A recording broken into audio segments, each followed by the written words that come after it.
Bonsoir à tous et bienvenue dans cette nouvelle édition d'Info Soirée. Voici le sommaire. C'est un drame qui secoue le village de Valetta. Une femme de 73 ans accuse son fils de 49 ans de l'avoir violé. Les faits se seraient produits hier soir. Le suspect est activement recherché. Et c'est l'actualité du jour. L'élection des présidents des 7 district councils a eu lieu ce matin. Le MSM dirigera les conseils de district, sauf celui de Grand-Port, où un proche du Parti travailliste a été élu. Réaction des présidents tout à l'heure. En conférence de presse cet après-midi, le chef du gouvernement parle d'une grande victoire.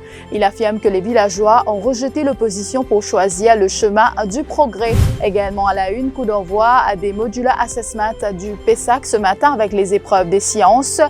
L'épreuve des sciences jugée très abordable par certains élèves. Ce grave accident survenu à Wootton cet après-midi impliquant 3 voitures. Une collision entre une voiture, une fourgonnette et un autobus a fait 5 blessés, dont une femme enceinte qui se trouvait dans la voiture. Selon l'un des témoins, l'autobus sortait de Cœur-Pipe et se dirigeait vers Port-Louis en essayant d'éviter la fourgonnette qui allait en direction vers Cœur-Pipe. L'autobus a terminé sa course contre un pylône. La voiture a alors percuté l'arrière de la fourgonnette.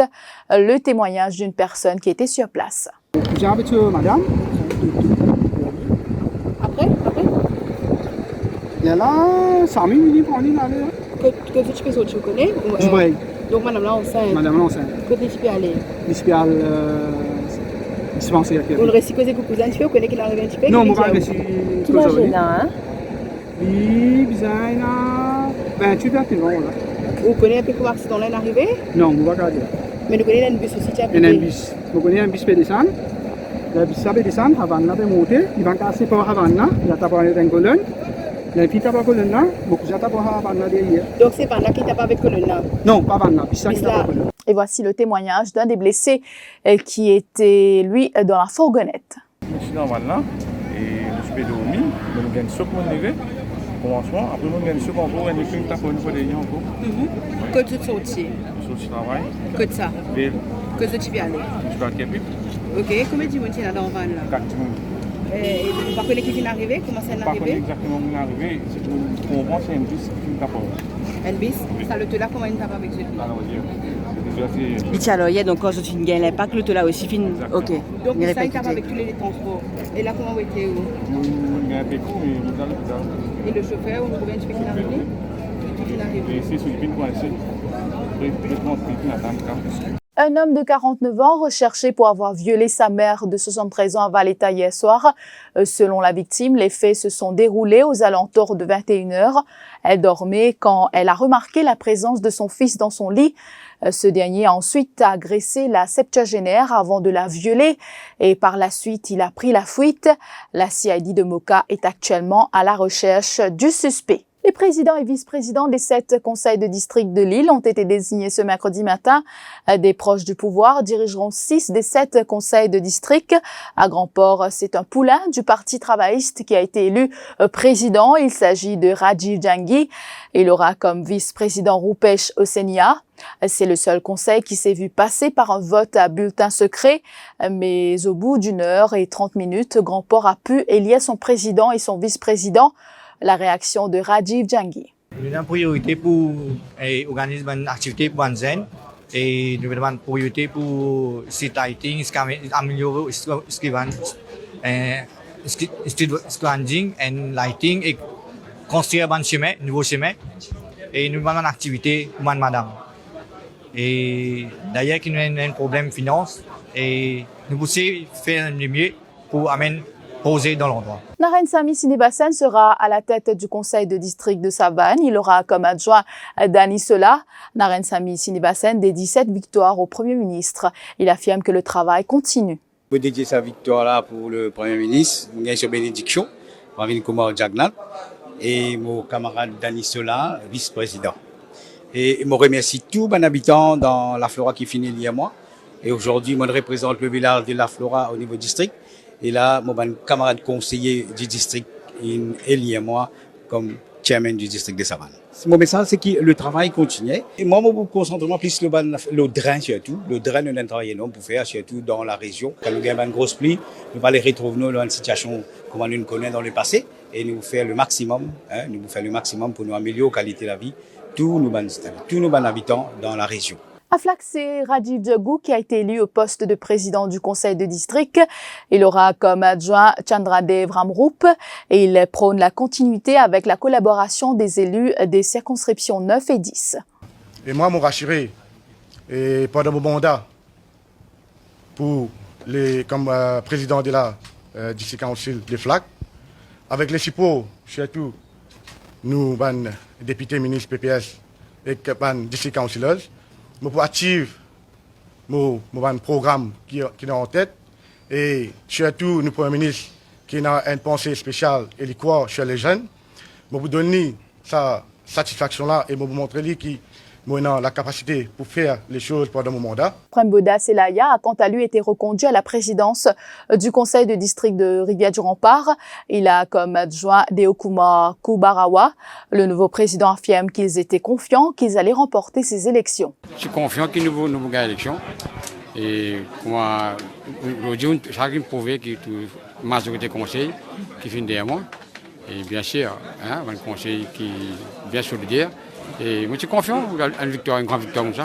25 ans comme conseiller de village, une longue attente pour Kalicharan Soumarou pour accéder au poste de président du conseil de district de Pamplemousse. Il a pour adjoint Komasami Kanarapen. Sa priorité, améliorer le quotidien des villageois. Avec 16 voix, les deux conseillers ont été élus et ont clamé leur proximité avec le MSM. Avec presque 25 bonnes années d'attente, nous avons réussi Madian Oudjali et Dream has come true. Dans mon discours, je dis que les trois basiques pour un habitant, c'est qu'il gagne bon la lumière, il gagne bon chemin, il gagne bon service de scavenging. Sundie Chandra Sunaran a été reconduit au poste de président du conseil de district de Moka, alors que le poste de vice-président sera occupé par Vagesh Ramdani. Sundie Chandra Sunaran explique qu'il y a déjà plusieurs projets et que les villages du district de Moka seront bientôt transformés. Et projets, nous avons plein de projets, comme on dit dans mon discours. Il y en a beaucoup de projets, mais il y en a beaucoup qui finissent keep on hold à cause de Covid-19. Mais là, le travail peut démarrer. Juste après l'élection, le travail peut démarrer. Il y en a beaucoup de projets pour venir. Bientôt, le district council de Moka, tout village national dans sa juridiction, pour transformer. Le progrès vient avec le gouvernement, dit Ludovic Laboté, le nouveau président du conseil de district de Rivière-Noire.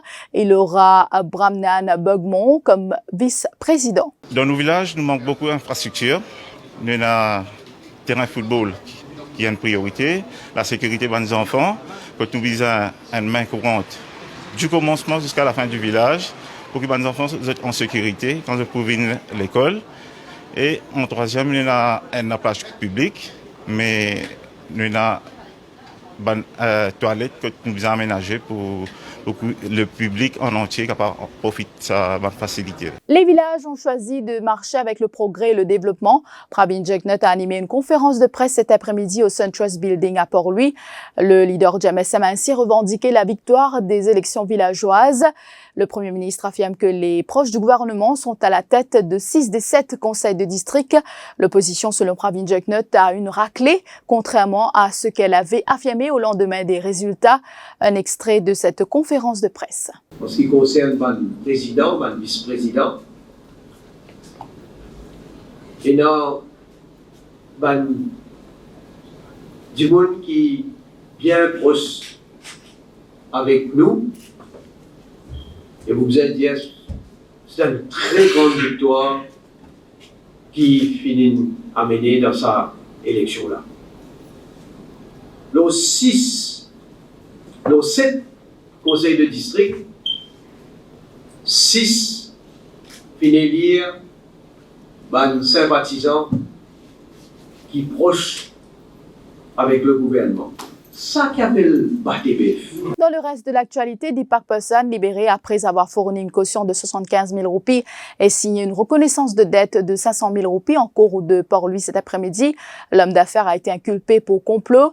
Il apparaît dans un reportage diffusé en octobre 2019, affirmant que le CEO de Mauritius Telecom, Sherry Singh, lui avait proposé des contrats pour l'installation de fibres optiques, cela en guise de récompense pour une affaire personnelle. Cette enquête a été relancée en août dernier après que Shamim Korimbokas a consigné une déposition au CCID affirmant qu'il y a eu complot contre Sherry Singh à la veille des élections générales de 2019. Dans sa plainte, il avait aussi balancé les noms de certains avocats et journalistes. Et puis pour terminer, coup d'envoi des modules assessment du PESAC ce matin avec les épreuves des sciences. Les élèves ont quitté les centres d'examen avec un sourire, affirmant qu'il s'agissait d'une épreuve facile. Après ce papier d'une heure, les élèves sont rentrés chez eux en attendant l'épreuve d'histoire, géographie prévue pour demain. Des examens différents avec la COVID-19, mais les élèves et les parents sont optimistes. Un micro-trottoir réalisé par Shiza Djadou. L'examen c'était facile, on a pu travailler, on a fait notre mieux, on est préparé pour demain, on est prête pour demain. On a fait le thème Power Station, on a Air Pollution. Tu déjà travaillé à l'école ça? Oui, on a tout dans nos livres. Bien travail. C'est facile. On travaille bien dur. C'est extrêmement facile, même si nos professeurs parlent là, nous travaillons bien. Oui, c'est facile. C'est facile, on trouve bien facile. C'est facile, nous finissons faire à l'école. Voilà, c'est la fin de cette édition d'Info Soirée. Merci à tous de l'avoir suivi. L'info en continu sur le www.defimedia.info.